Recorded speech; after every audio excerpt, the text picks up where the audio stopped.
shida ziko mingi sana.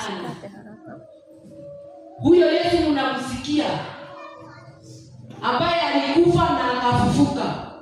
Kuna wakati watu walimdhihaki na wakaandika kwa msalaba. Si unaona kwa msalaba kumeandikwa ili. Hilo ni jina la Kiyahudi ya kusema huyu ndiye mfalme wa Wayahudi. Lakini wakiandika hivyo walikuwa wanaandika kumdhihaki ama kumdhihakia. Sawa? Lakini hivyo ndivyo ilivyo. Huyo ndiye mfalme mkuu wa roho zetu.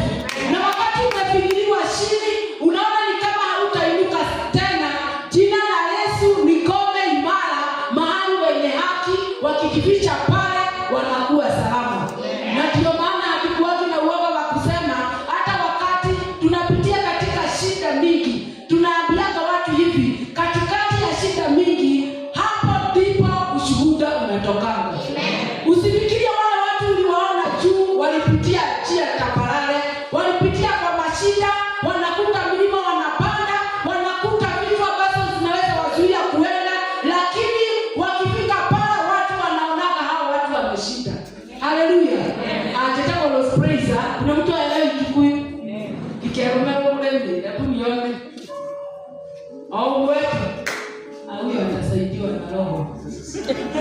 Sasa pia roho akusaidie. Ndio kutoka Uganda kwa hivyo.